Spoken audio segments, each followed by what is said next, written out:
Mukbang tayo guys. Please subscribe sa mga channel.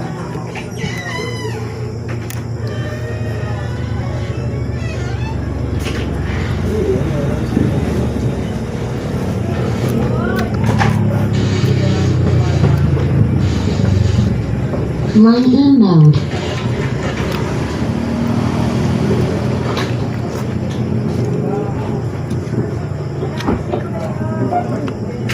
Oil pressure for every time?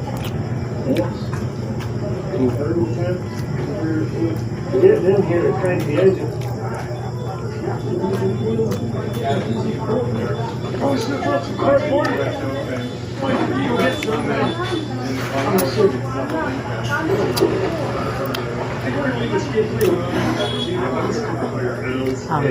That seems like I have it. I'm just thinking back down with the clearance. Manghang guys, manghang. Ano ka guys? Kain guys, manghang guys, manghang.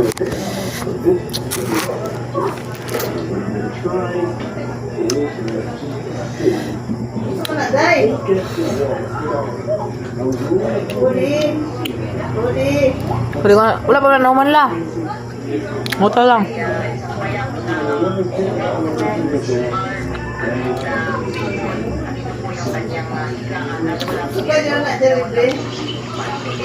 Pwede ba ko siya ng Bluetooth ulit? Bukas ka ng Bluetooth.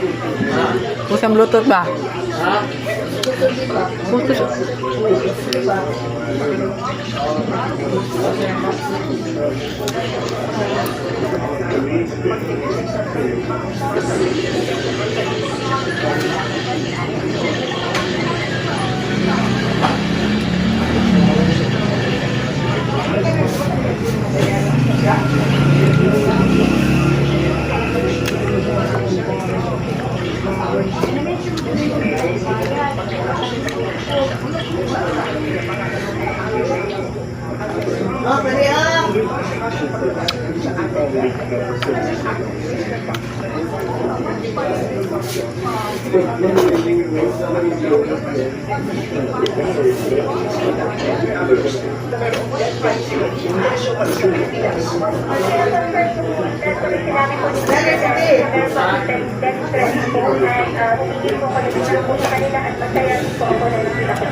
Pagkatapos niya, agad tumalikod sa media ang dating mayor habang tinatanong palitin tungkol sa pakikipagsabi sa Indonesia sa kabilang hinaharap na kontrobersya. At medyo masaya po kayo sa mga video yung mga nakikita po sa inyo lang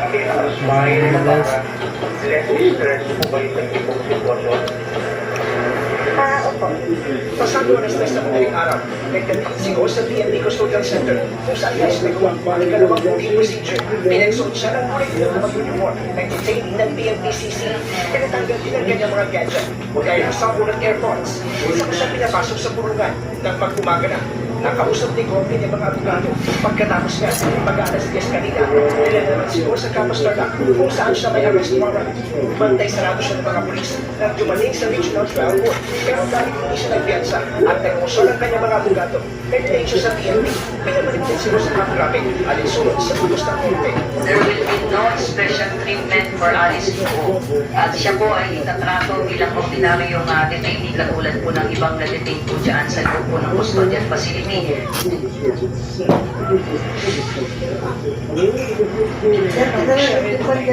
Nag-on ba kula?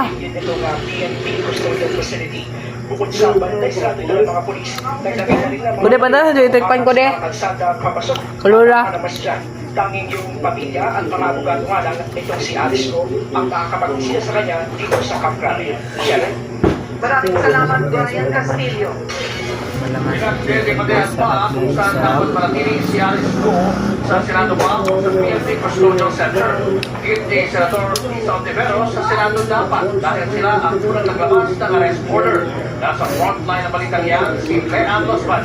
Alice Lugo, the remaining Filipino, will have a lot to explain on Monday.